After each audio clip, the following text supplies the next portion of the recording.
नमस्कार दोस्तों, आप सबका स्वागत है मेरे यूट्यूब चैनल के ऊपर। दोस्तों, मुझसे बहुत सारे लोग इस तरह के क्वेश्चन पूछ रहे हैं और काफ़ी लोगों के सवाल इस क्वेश्चन के रिलेटेड होंगे भी।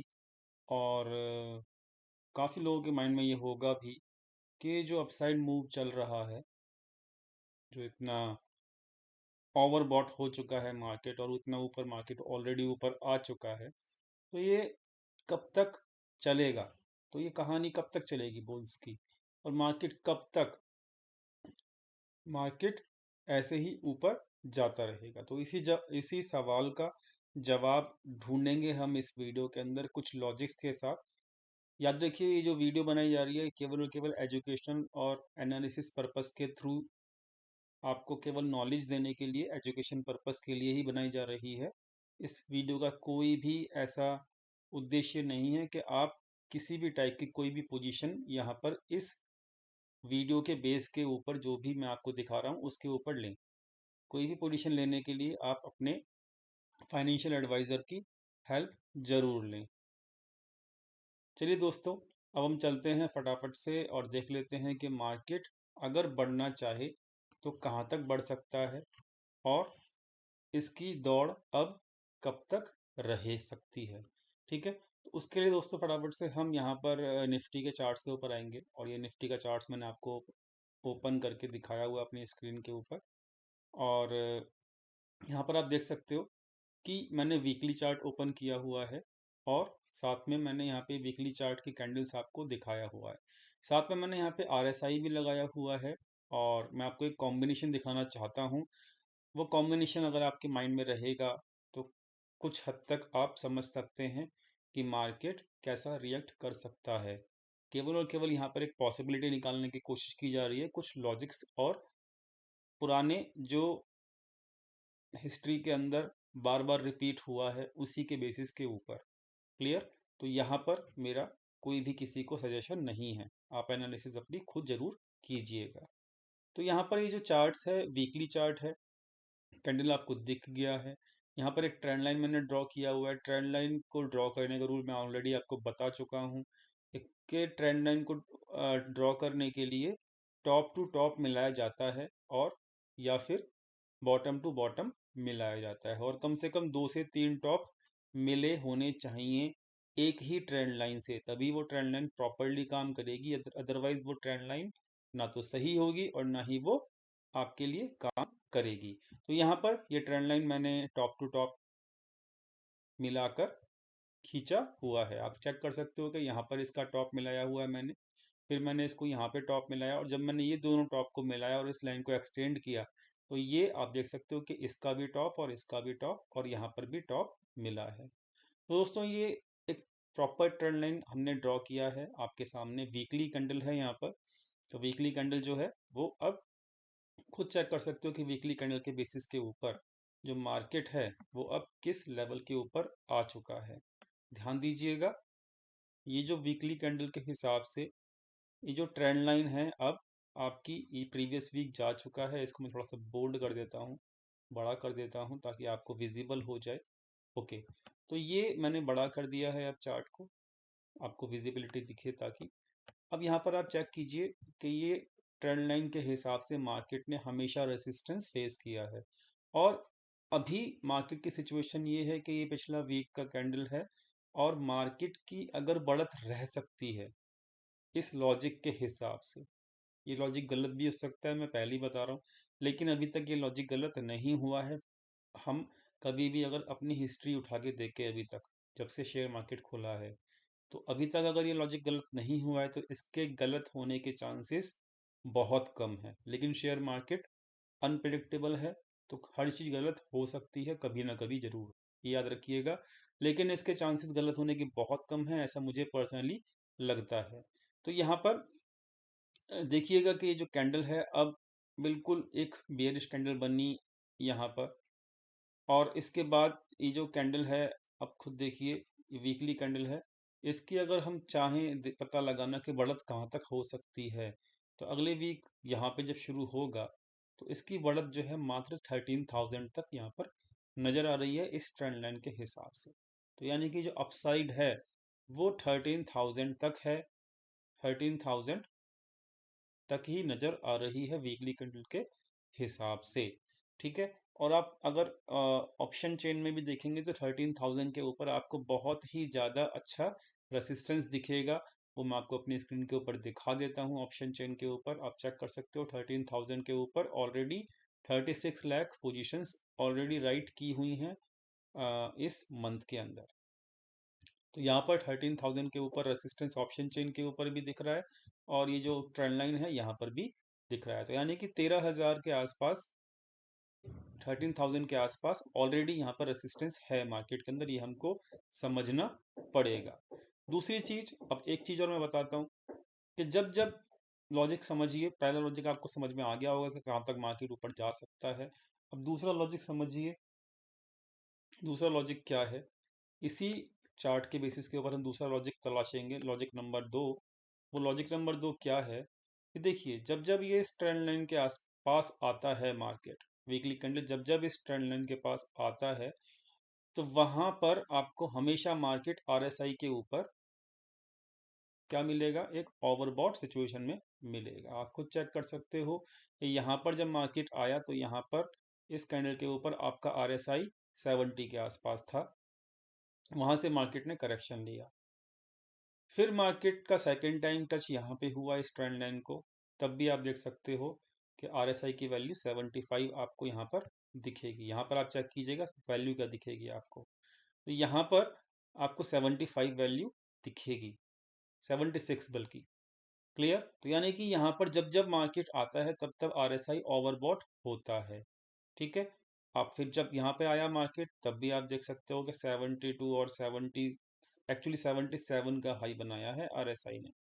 फिर मार्केट ने यहाँ पे टच किया, मार्केट ने फिर आपका चेक कीजिए 70 के आसपास, यानी कि 70 से लेके, कहानी ये है कि 70 से लेके 75 के बीच में आरएसआई जब कभी भी वीकली कैंडल के ऊपर आता है तो एक गिरावट जरूर आती है, चाहे वो छोटी गिरावट हो चाहे वो एक बड़ी गिरावट हो। अब यहाँ पर जब चेक कीजिए, जब लास्ट टाइम जब मार्केट क्रैश हुआ था तब ये कैंडल ने आपका आरएसआई बताया था कितना, 70 के आसपास ही। और अब खुद चेक कर लीजिए कि अभी का जो आरएसआई है वो करंटली 69 के आसपास बैठा हुआ है, और अगर ये 13,000 के आसपास मार्केट एक बार टच करता है, डेफिनेटली 70 के आसपास आ जाएगा। तो अभी जो लॉजिक नंबर 2 है, लॉजिक नंबर ये 2 ये कहता है कि जैसे ही अब भी इस वक्त भी जब इस ट्रेंड लाइन के आसपास मार्केट आई है, उस वक्त भी मार्केट आरएसआई के बेसिस के ऊपर ओवरबॉट है, तो वहां से एक प्रॉफिट बुकिंग या करेक्शन जरूर मिलता है। क्लियर? अब ये अगले हफ्ते से करेक्शन शुरू होगा या उसके अगले हफ्ते से शुरू होगा, ये तो हम नहीं बता सकते। पहली चीज, ये मार्केट ही बताएगी हमको, क्योंकि मार्केट सुप्रीम होती है। लेकिन हाँ, हमको ये बात समझ में आनी जरूर चाहिए कि अब करेक्शन का वक्त बहुत नजदीक है, और इसकी अपर लिमिट 13,000 की है, और आरएसआई भी आपका 70 अबव जैसे ही जाएगा खतरे का निशान चालू हो जाएगा। अब हम आपको एक चीज और दिखाते हैं कि यही ट्रेंड लाइन आपकी मंथली के अंदर भी काम कर रही है। चेक कीजिएगा, ये मंथली का जो चार्ट है वो भी आपको एक बिल्कुल क्लियर पिक्चर देगा कि मार्केट अब ओवरबॉट सिचुएशन के अंदर ऑलरेडी आ रहा है। तो ये वीकली है, इसको हम मंथली कर देते हैं। ध्यान दीजिएगा मैं क्या बता रहा हूँ आपको। ओके, तो ये मैंने मंथली चार्ट ओपन किया, इसको मैं ऑटो कर देता हूँ। ओके, तो यहाँ पर देखिए ये जो ट्रेंड लाइन थी, ये जो वीकली ट्रेंड लाइन थी, वहीं पर आपको मंथली, ये मंथली में भी, मंथली चार्ट में भी आपको दिखेगा होता हुआ। और एक और सिमिलरिटी, आप वही सिमिलरिटी लॉजिक नंबर 2, कि जब मंथली चार्ट के ऊपर भी ये ट्रेंड लाइन यहाँ पर टच करती है कैंडल को, तब तब ओवरबॉट सिचुएशन मिलती है, वहां से एक करेक्शन जरूर आता है। और ये करेक्शन आप देखिए आता ही आता है। यहाँ पर भी टच किया, यहाँ पर भी ओवरबॉट था, यहाँ पर भी टच किया, यहाँ पर भी ओवरबॉट था। मंथली में भी मतलब आरएसआई की जो वैल्यू है वो ओवरबॉट जरूर होती है, वीकली में भी ओवरबॉट जरूर होती है।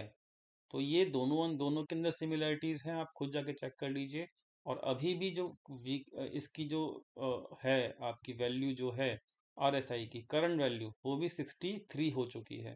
तो अगर ये मार्केट को 1 या 2 हफ्ते ऊपर की तरफ टांग के रखते हैं, देन ये पॉसिबिलिटी है कि ये अभी 70 के आसपास RSI मंथली वाला भी आ जाएगा। तो ये अब RSI मंथली और वीकली दोनों के अंदर मैंने आपको बता दिया कि ये पॉसिबिलिटी होती ही होती है।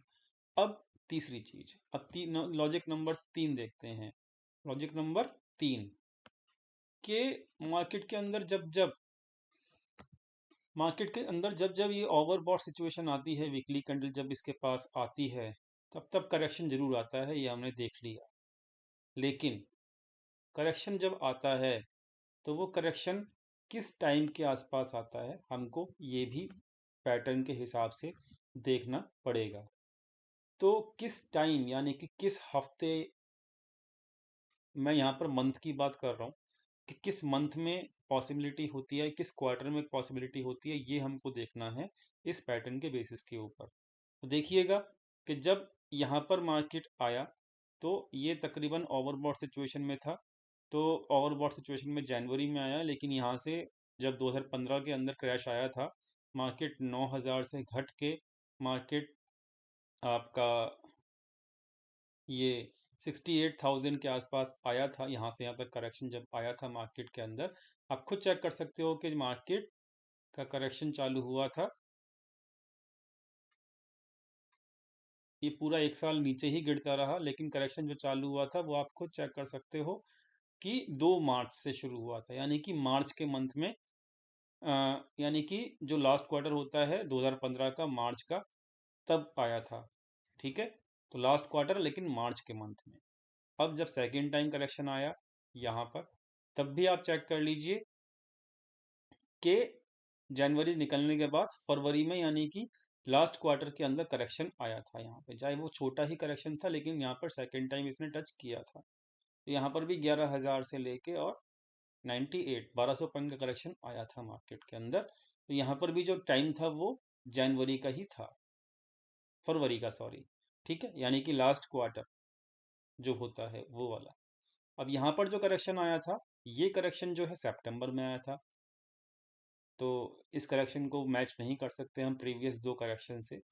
आगे देख सकते हो कि भाई यहाँ पर जो करेक्शन आया था, जब फोर्थ टाइम करेक्शन आया था, तो यहाँ पर बहुत छोटा करेक्शन आया था। तो यहाँ पर भी जो है आपका करेक्शन जो आया था वो आया था आपका जून मंथ में। तो ये भी मैच नहीं करता। लेकिन ये दो, अब ये जो दो हैं, जो प्रीवियस 2 करेक्शन हैं, आप एक चीज ध्यान से समझिएगा। मैं आपको जो समझाना चाहता हूँ, इस पैटर्न को समझिएगा कि नंबर 1, ये क्वार्टर लास्ट क्वार्टर का है करेक्शन, और ये करेक्शन काफी बड़ा करेक्शन था। ठीक है, ये करेक्शन भी आपका क्वार्टर लास्ट क्वार्टर का है। ये करेक्शन छोटा करेक्शन था, लेकिन ये मिड ऑफ ईयर में आया था। ये करेक्शन मिड ऑफ ईयर में आया था। तो जब मिड ऑफ ईयर में करेक्शन आता है वो बहुत छोटे छोटे करेक्शन आते हैं। लेकिन दोस्तों, अब जो ये 5वां करेक्शन आया था, ये बहुत ही गहरी खाई की तरह गिरा था मार्केट यहाँ से। और ये करेक्शन भी आप खुद चेक कर लो कि जब इस मार्केट ने 20 जनवरी के बाद ही करेक्शन करना शुरू कर दिया था।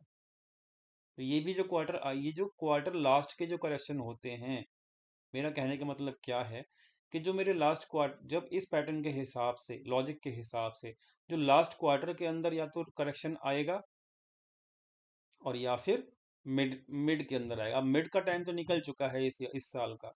तो अब जो करेक्शन आना चाहिए वो लास्ट क्वार्टर के अंदर ही आना चाहिए, यानी कि जैन से लेके, जो हमारा जैन से लेके और मार्च का जो टाइम है, उसके अंदर करेक्शन बनता है, अगर इस लॉजिक को हम समझ के चलें और इस लॉजिक को हम मान के चलें तो। और अगर ये लॉजिक फेल होता है तो फिर करेक्शन आएगा ही नहीं। फिर तो ये ट्रेंड लाइन के ऊपर एक पूरी वीकली कैंडल बनेगी और उसके बाद तो फिर 14,000 और 15,000 चला जाएगा। उस केस में ये ट्रेंड लाइन फेल हो जाएगी और उस केस में हमारा मार्केट ऊपर चला जाएगा और फिर ये सारे टेक्निकल्स, ये सारे लॉजिक्स फेल हो जाएंगे। लेकिन आज तक ऐसा हुआ नहीं है, तो मुझे उम्मीद बहुत कम लगती है कि इस बार भी ऐसा होगा। तो यानी कि अब नवंबर सीरीज खत्म हो रही है, तो मुझे ऐसा लगता है कि दिसंबर में यहाँ पे प्रॉफिट बुकिंग चालू होगी इस ट्रेंड लाइन के आसपास। ऐसा प्रीवियसली हुआ भी है, जैसे कि यहाँ पर आप खुद चेक कीजिए, पहली बार जब लाइन टच किया गया था वो जनवरी मंथ था, लेकिन करेक्शन चालू हुआ था वहाँ पे मार्च के अंदर। तो यानी कि 2 महीने तक वहाँ पे प्रॉफिट बुकिंग हुई थी। अब यहाँ पे आप खुद चेक कर लीजिए, यहाँ पर खुद चेक कीजिए कि 22 जैन था, और तकरीबन जो करेक्शन चालू हुआ वो तकरीबन 1 हफ्ते बाद। हालांकि ये छोटा करेक्शन था, इसको करेक्शन नहीं मानेंगे हम लोग। अब यहाँ पे चेक कीजिए, यहाँ पे 20 अगस्त के आसपास एक बार लाइन टच करके 13 अगस्त 13 अगस्त वाले वीक के अंदर लाइन टच किया, ट्रेंड लाइन टच किया, लेकिन करेक्शन जो शुरू हुआ था वो 10 सितंबर से शुरू हुआ था, यानी कि पूरा 1 मंथ ले लिया था प्रॉफिट बुकिंग के लिए। आप यहाँ पे चेक कीजिए, 27 मई को लाइन टच किया था पहली बार, लेकिन करेक्शन जो चालू हुआ था वो आपका जुलाई में शुरू हुआ था। तकरीबन यहाँ पर भी जो है तकरीबन 1 मंथ का कंसोलिडेशन हुआ था। ठीक है, अब यहाँ पर आप चेक कर लीजिए, यहाँ पर जो फर्स्ट टाइम लाइन टच किया था ट्रेंड लाइन, वो 16 दिसंबर को टच किया था, लेकिन करेक्शन जो स्टार्ट हुआ था वो हुआ था 20 जनवरी को, यानी कि यहाँ पर भी 1 महीना ले लिया था मार्केट ने, प्रॉफिट बुकिंग की थी। मुझे ऐसा लगता है कि यहाँ पर जो नवंबर है वो तो जा ही चुका है। अब दिसंबर के अंदर जो मंथ रहेगा वो प्रॉफिट बुकिंग और कंसोलिडेशन का रहेगा, जो कि इस ट्रेंड लाइन के आसपास होगा। और मुझे लगता है कि दिसंबर पूरा महीना कम से कम प्रॉफिट बुकिंग चलेगी और कंसोलिडेशन चल सकता है। तो इस बात का लॉजिक के हिसाब से, इस एनालिसिस के हिसाब से आप ध्यान जरूर रखिएगा। तो दिसंबर मंथ के अंदर कोई भी शॉर्ट पोजीशन ना बनाइएगा, अगर बनानी है तो वो कम से कम फरवरी मंथ के अंदर बनाइएगा, ताकि आपके पास टाइम हो और टाइम का प्रीमियम डीके आपके पास ना लगे अगर आप पोजीशंस बना रहे हैं तो। लेकिन लेकिन स्टॉप लॉस होना चाहिए। नेकेड सेलिंग कभी नहीं करनी चाहिए, क्योंकि सेलिंग में हमेशा लॉस होता है, अनलिमिटेड लॉस होता है अगर आप ऑप्शन सेलर हो तो।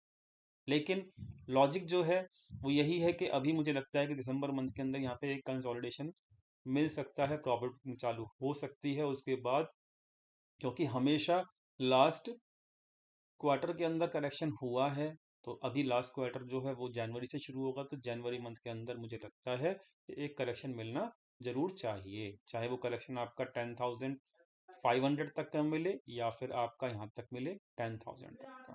तो 10,000 तक का करेक्शन मुझे दोबारा दिख रहा है, लेकिन वो जनवरी के अंदर मुझे लगता है शुरू होगा। ठीक है, क्योंकि अगर यहाँ करेक्शन, अगर यहाँ पे अब देखिए यहाँ पर जो है इस पैटर्न के हिसाब से मैं गलत हो सकता हूँ। ठीक है, मैं पहले ही बोल रहा हूँ ये मैं गलत हो सकता हूँ, लेकिन इस पैटर्न के हिसाब से ये जो पैटर्न मैंने आपको 3 लॉजिक जो बताए अभी, 3 लॉजिक जो मैंने अभी आपको बताए, उस 3 लॉजिक को अगर हम फॉलो करें तो मार्केट अभी ओवरबॉट सिचुएशन में खड़ा है, और करेक्शन लास्ट क्वार्टर के अंदर ही आता है। करेक्शन आने से पहले एक कंसोलिडेशन होता है, प्रॉफिट बुकिंग वहाँ पे होती है हमेशा, वीकली कैंडल के ऊपर आपको दिखेगा भी, और हमेशा हुई है। तो तकरीबन कंसोलिडेशन जब होता है, प्रॉफिट बुकिंग ग्रोथ होती है, तो वो पूरा 1 मंथ के आसपास चलती है। तो यहाँ पर अब कंसोलिडेशन होने के चांसेस हैं, पूरा दिसंबर मंथ यहाँ पे कंसोलिडेशन होने के चांसेस हैं।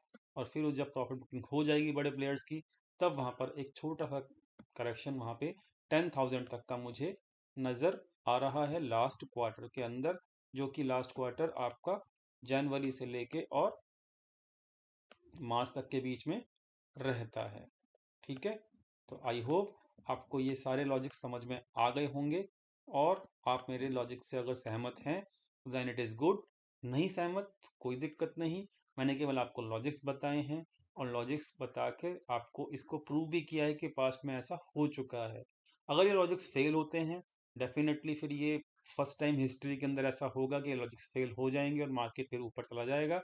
अदरवाइज ये लॉजिक्स अगर कायम रहते हैं अपनी जगह पे, लॉजिक्स अगर फेल नहीं होते हैं, तो फिर हमको 10,000 जो है मार्च तक आता हुआ जरूर दिखेगा, और 10,000 के नीचे भी जा सकता है। कोई मैं बड़ी मतलब 10,000 तो कम से कम मुझे लगता है मार्केट आता हुआ, और 10,000 के नीचे अगर जाता है तो फिर ये दोबारा से 9,000 की तरफ ही घूमेगा। लेकिन 10,000 कम से कम एक टारगेट रहेगा, जो कि लास्ट क्वार्टर का बनता है मेरे हिसाब से। ठीक है, तो ये थी अपडेट और ये था आज का वीडियो, जो कि आपको कुछ ना कुछ नॉलेज ज़रूर देके गया होगा। और इस ट्रेंड लाइन को फॉलो ज़रूर कीजिएगा। और हमने एक इंडिकेटर बनाया है, पोजीशन बेस्ड इंडिकेटर है वो। उसके जो हमने टेस्टिंग की थी इंडिकेटर की, वो टेस्टिंग जो है पूरी सक्सेसफुल हुई है। हमने पूरे वीक निफ्टी के ऊपर उस इंडिकेटर, पोजीशन इंडिकेटर की टेस्टिंग की है। और उसको उसको एक्सेस जो मैं दूंगा उसका ऑलरेडी मैं बता चुका हूँ। यहाँ इस इंडिकेटर की जो चर्चा की थी मैंने इस वाली वीडियो में की है। इस वीडियो को आप चेक कर सकते हो। तो जो चाहते हैं उस इंडिकेटर का एक्सेस पाना, उनको मेरे डीमेट अकाउंट के थ्रू लिंक पे क्लिक करके अकाउंट ओपन करना होगा। और व्हाट्सएप के ऊपर मेरा व्हाट्सएप नंबर आपको वीडियो के डिस्क्रिप्शन में मिल जाएगा। व्हाट्सएप के ऊपर आपको अपना यूज़र आईडी जो कि आपने अकाउंट ओपन किया है वो मुझे सेंड कीजिए। मैं आपको अपने, जिसकी एक्यूरेसी 90% के आसपास है, उस इंडिकेटर का एक्सेस मैं आपको ज़रूर दूंगा सपोर्ट ग्रुप में ऐड करने के बाद। ठीक है। बाकी वीडियो कैसी लगी बताइए कमेंट में, आपकी क्या एनालिसिस है वो बताइएगा। Thank you so much for watching this video. Thank you.